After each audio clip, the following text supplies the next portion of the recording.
Hi guys, this is Alaya Jen and welcome back to my YouTube channel. So for today's video, ano nga ba yung mga katangian na ayaw ng mga amo dito sa Hong Kong? So number one na ayaw talaga nila is yung magnanakaw. Yan talaga yung pinaka ayaw talaga nila na ano talaga, attitude is magnanakaw. Kaya minsan guys, nagpapain talaga sila. Ako, ilang beses na ako pinapainan kahit magkano dyan. Hindi ko talaga pinapakialaman. And kailangan talaga guys, huwag kayong masilaw sa pera kasi kaya naman nating kitain yan. As long as nagtatrabaho tayo, mas malaki pa dyan yung kikitain natin. Kaya yung mga pera na yan is napakakonting ano lang talaga yan.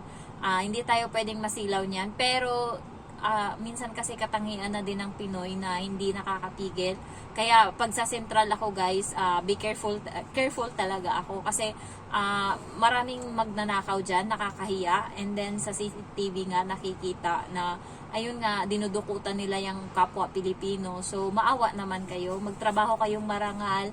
Ayan, kung gusto nyo mamukpok na lang kayo, wag lang magnakaw kayo ng mga pinaghirapan ng ibang tao.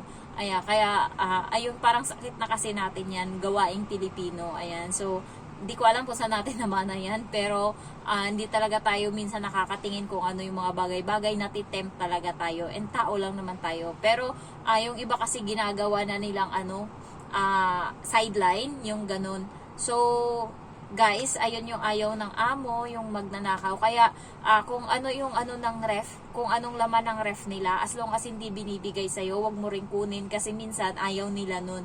Ayaw nila pinapakialaman mo yung mga gamit nila, ayaw nila na pinapakialaman mo yung mga pagkain nila. May isang helper na na-terminate dahil lang kumuha siya ng itlog ata yung kinuha niya. Basta kumuha daw siya ng pagkain at hindi nagpaalam. Ayun. So, nagalit yung amo and terminate siya on the spot. Kaya kayo, pag may gusto kayong kainin, pwede kayong magtanong muna kung pwede ninyong kainin yan para iwas na din. Ayan. So, hanggat hindi binibigay sa inyo, wag nyong kainin. Kaya ako, hindi ko talaga kinakain as long as hindi sinasabi na itapon. Ayan. Kung itapon, halimbawa, nung nakaraan, ang mga pagkain kasi nila guys, isang araw lang, ayaw na nila niyan, ayaw na ng amo ko.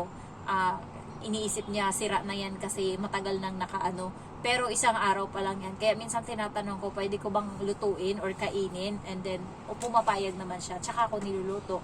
Ayan. So, hindi talaga ako nangingialam ng kung ano-ano dyan hanggat hindi niya sinasabi. So, second na katangian na ayaw nila is sinungaling. So, kapatid kasi ng magnanakaw, sinungaling, char. Ayan, so, may isang beses na hindi naman ako nagsinungaling, pero natakot kasi ako nun bago pa lang ako. Nagbarado yung shower, and then sabi niya sa akin, baka may mga naglinis ka ba kanina ng lusutan ng tubig doon. Sabi ko, opo. Sabi niya, kasi buhok lang naman yung nakakapagbara dyan, kaya ganyan. Nung pag-check ko nga, ang dami ngang buhok. So, natakot ako. Nakita niya, nahawak ko yung buhok. Sabi ko, ma'am, ang dami. Sabi ko, nakalimutan ko pala, hindi pala ako ngayong araw naglinis. So, parang nagigilty ako kasi iniisip ko, ayaw na ayaw nila ng sinungaling, and then nagsinungaling ako. So, simula nun hindi na talaga ako nagsinungaling. Yun lang naman yung una kong sinungaling and hindi ko na inulit.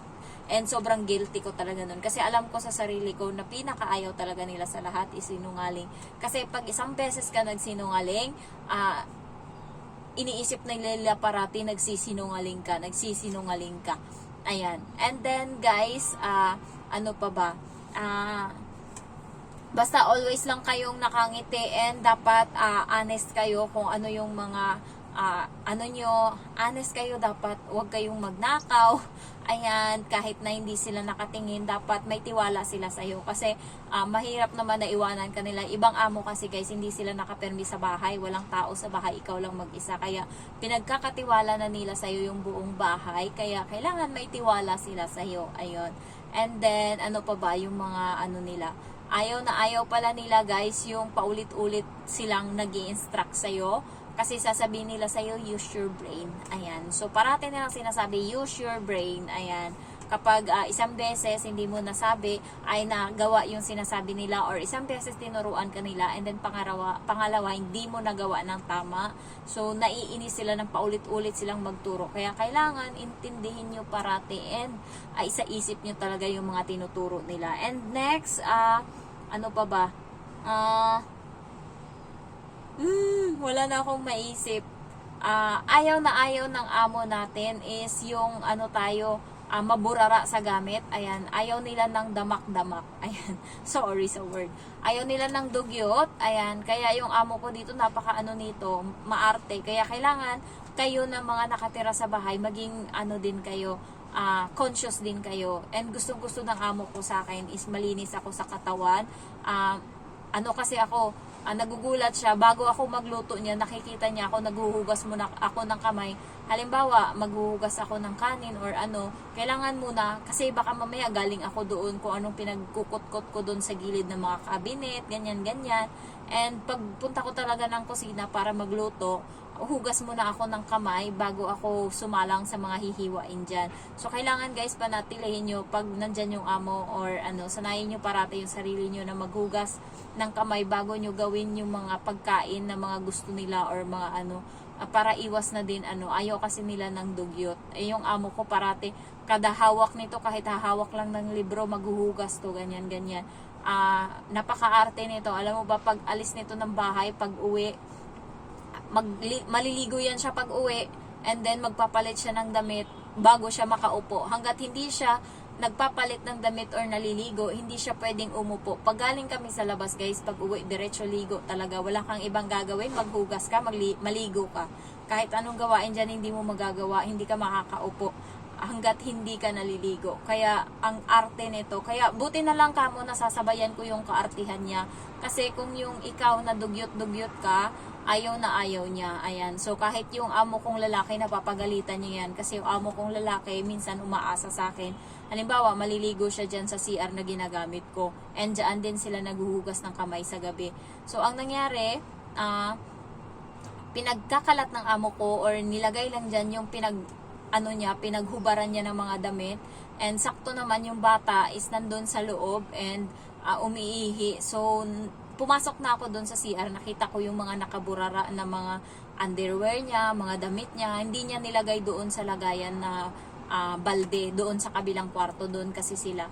So, nung ang bata, ewan ko anong ginagawa ng bata sa loob, ang tagal lumabas ng CR. So, kinatok ng nanay. Nung kinatok, nakita yung mga nagkalat na damit ng amo kong lalaki. So, tinawag niya yung lalaki sa salitang Chinese and then pinagalitan niya and then pinakuha niya yun sa lalaki yung mga mga damit niya na pinaghubaran and pinadala niya doon sa kabila sa may balde. So simula nun yung amo kong lalaki is hindi na talaga nag-iiwan ng damit dyan sa na nakaburara. Nasanay kasi siya kasi parang 2 beses ko na ginawa. So nung pangatlo, hindi ko nga ginawa para makita ng amo kong babae para mapagalitan siya. So deserve, ayan.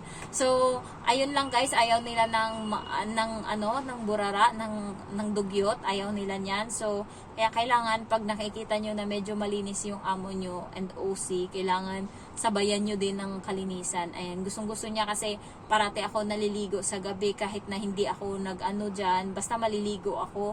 And nung nakita nila na nag-typhoon nga and day off ko, dito lang ako sa kwarto. Pero mga alas 5, lumabas talaga ako at naligo. Kasi alam ko na bukas mapapalaban ako sa trabaho kasi hindi ko na off, kaya mamamawis talaga ako, kaya kailangan ko talaga maligo. So simula no, nakikita nila akong naliligo. Kaya hanggat kahit na nandito lang sila sa bahay, hindi sila lumabas. Dati, iniisip nila kapag dito lang sa bahay, hindi napapawisan. Oh my God, yung boses ko. Okay lang na hindi maligo. Pero simula nung ginawa ko yun, naliligo na sila parate. So, namanas na yung boses ko guys kasi pang-4 na video ko na to. So, magwa 1 hour na akong nagba-vlog. Kaya siguro, so pahinga ko lang muna konti. Ayan lang muna guys yung mga katangian na ayaw ng mga amo natin. Ayan. So, dapat follow the rules parate para hindi tayo ma-award. Kasi sila, may saltik tong mga utak na to. Konting lang magti-terminate agad yan. Hindi yan sila nangiinayang sa pera. Kung ayaw nila kasi na ipagkakatiwala yung bahay or nila sa walang hindi sila natitiwala sa'yo. So, iti-terminate ka talaga nila. So, ayun lang muna guys for today. Ayan. So, pahinga ko muna tong boses ko kasi namaos. Ayan. Thank you so much for watching. Bye-bye.